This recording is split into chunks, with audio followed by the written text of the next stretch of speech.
trouvé cet homme, il avait perdu l'espoir. Il a quitté la présence du Seigneur. Il a quitté Bethléem, la maison du pain. C'est ça, quand le Seigneur Jésus-Christ est venu, il n'est pas allé à Capernaum. Il n'a pas choisi d'autres villes. Il est parti naître seulement en Bethléem parce que déjà Michée avait déjà prophétisé par rapport à son arrivée. Que Christ devait naître en Bethléem. C'était pour expliquer aux habitants de Bethléem, c'est vrai que vous mangez tous les jours le pain, c'est vrai que votre vie s'appelle le pain, mais moi, je suis le pain de vie. Pourquoi Dieu avait décidé d'apporter son châtiment sur ses peuples? Pourquoi Dieu avait décidé d'apporter la famine sur ses peuples? Parce qu'il y avait quelque chose par rapport à la conduite des habitants de Bethléem. Ouvre-toi, Ephrata.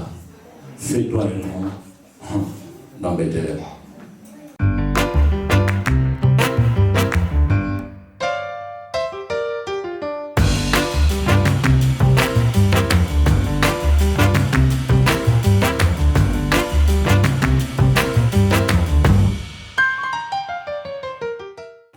C'est comme le livre d'Esther.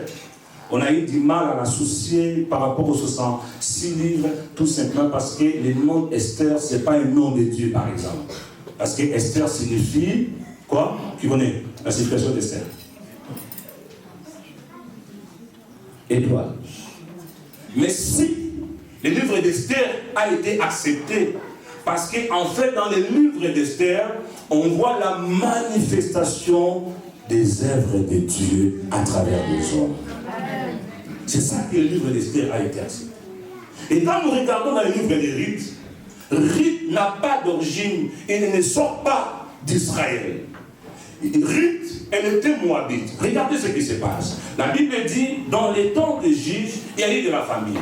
Dieu décide d'apporter son jugement sur Bethléem. Il n'y avait plus du pain. Il n'y avait plus de la nourriture. Alors les habitants de Bethléem souffraient. Il n'y avait plus de quoi manger. Alors la Bible dit que les gens passaient des moments difficiles. Pourquoi Dieu avait décidé d'apporter son jugement sur ses peuples? Pourquoi Dieu avait décidé d'apporter son châtiment sur ses peuples? Pourquoi Dieu avait décidé d'apporter la famine sur ses peuples?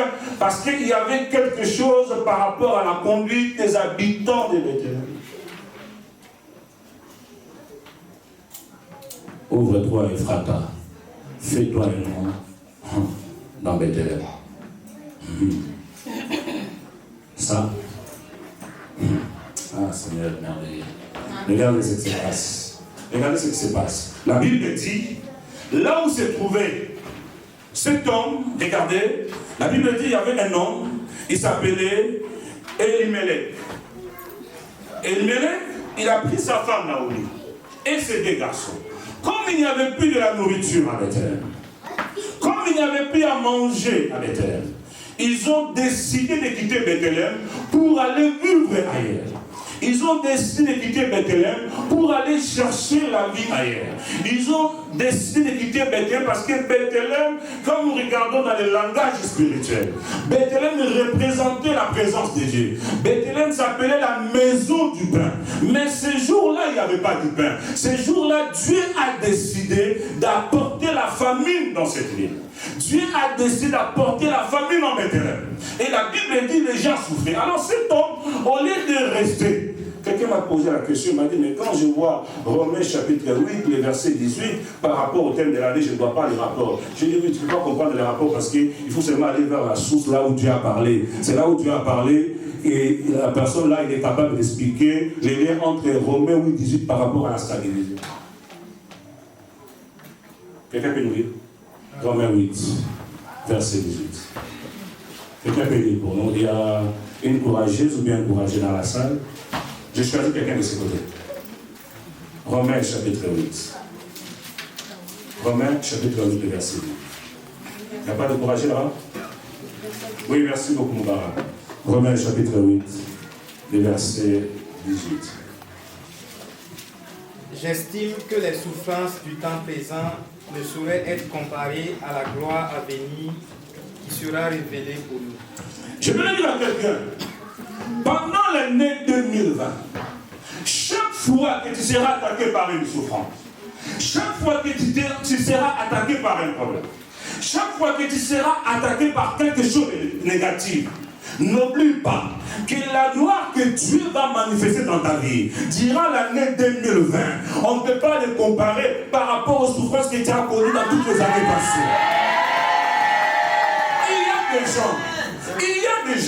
Il y a des personnes dans cette salle dont je suis en train de parler. Il y a des personnes dans cette salle. Il y a des gens dans cette salle. Chaque fois que les années passent, chaque fois qu'ils passent d'une année à une autre année, ils passent l'année l'autre avec tous les problèmes, toutes les difficultés, tout ce qu'il a vécu dans l'année passée et l'année suivante, c'est la même chose. Qu'est-ce que Dieu m'a expliqué par là? Quand je suis en train de prier, mes seigneurs, quand une nouvelle année commence dans notre vie, il faut que les nouvelles choses aussi commencent. Mais le Seigneur m'a dit, mais regarde bien mon peuple, regarde bien mes enfants, il y a quelque chose qui se passe. Regardez bien, le même problème qu'ils ont eu en 2015, 2016, 2017, 2018, 2019, maintenant nous entrons en 2020. Voilà pourquoi quand le Seigneur nous a parlé, le Seigneur nous a dit cette année, dis à ton voisin 20 sur 20. Dis à ton voisin dans tes finances 20 sur 20. Dis à ton voisin dans ton compte bancaire 20 sur 20. Dis à ton voisin dans la vie de prière 20 sur 20. Dis à ton voisin dans la vie de méditation 20 sur 20. Dans tes projets 20 sur 20. Donc ça dit qu'il y a quelque chose que Dieu veut faire avec nous par rapport à cette nouvelle année qui commence.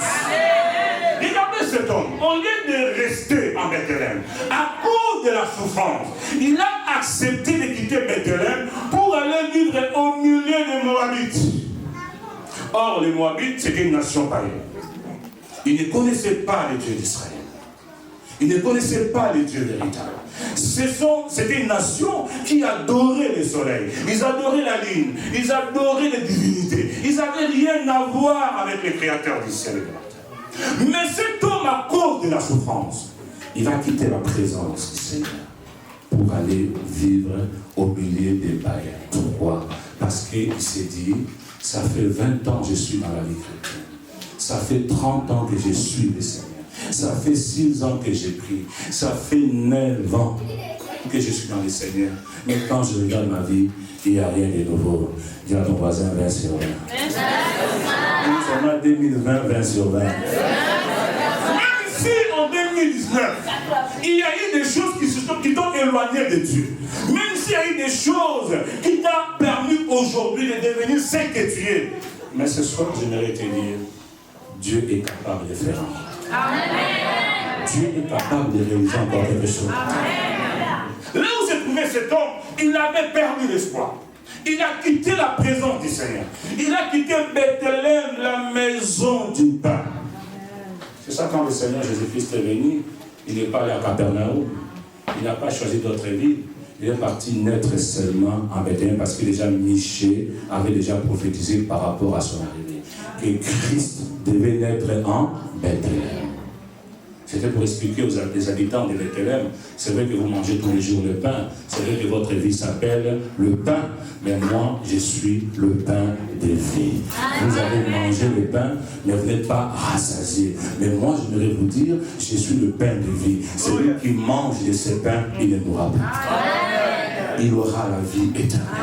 Voilà pourquoi quand il est allé naître à Bethléem, c'était pour dire aux habitants de Bethléem, finis de manger vos pains. L'histoire de vos pains, c'est fini. Moi, je suis le vrai pain qui est descendu du ciel. C'est ça quand Christ prêchait, il disait aux pharisiens, aux scribes, aux sadducéens, il disait, vos pères, ils ont mangé de la manne dans le désert, mais et tous, ils sont morts. Mais moi, je suis le pain qui est descendu du ciel. En tout cas, 2020. Nous allons manger Jésus-Christ. Nous allons manger Jésus-Christ. Voilà pourquoi je me dire à quelqu'un ce soir. Peut-être 2019, tu avais abandonné le Seigneur. Tu avais mis le Seigneur dans un tiroir. Pour toi, avec le Seigneur, c'était fini. Mais ce soir, le Seigneur m'a dit, il y a quelque chose qui va faire avec toi. Amen. Dans cette nouvelle année qui commence. Amen. Parce que quand tu quittes la présence de Dieu, tu peux perdre tout ce que tu as. Quand tu quittes la présence de Dieu, tu peux te retrouver merveilleux. Regardez cet homme. Il est allé vivre au milieu de païens. La Bible dit, le fait qu'il est allé là-bas, quelques temps après, qu'est-ce qui s'est passé? La mort a frappé cette famille. Le papa est décédé.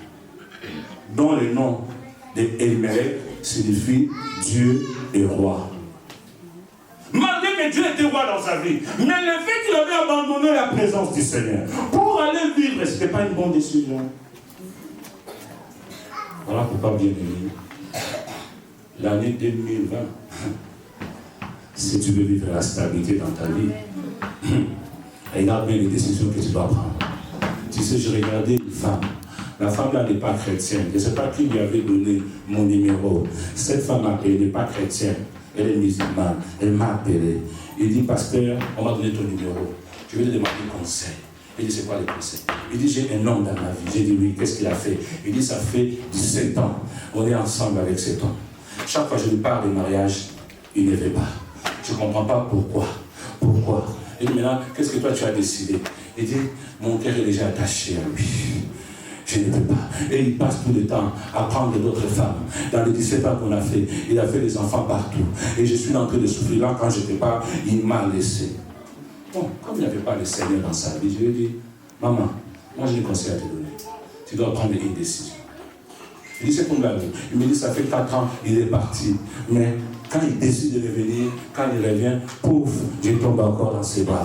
Il va rester 3 mois, après pouf, il repart 2 ans ailleurs. Quand il revient, dès que je le vois, pouf, je tombe. Parce que je souffre, je suis fatigué avec les célibats, je suis avec quelqu'un comme si je ne suis pas avec quelqu'un. J'ai dit, ah, maman, toi ton problème, il n'y a pas de démon. Toi-même, tu dois prendre la décision. J'ai dit, tu dois prendre la décision. Tant que tu ne prends pas la décision, cet homme-là va toujours commencer à faire les va-et-vient, les allers-retours. Il va, parce qu'il sait tes points forts et il sait tes points faibles. Dis à ton voisin les mariages. C'est ça, tu vois, à cause du mariage, il y a beaucoup de chrétiens aujourd'hui, ils font n'importe quoi.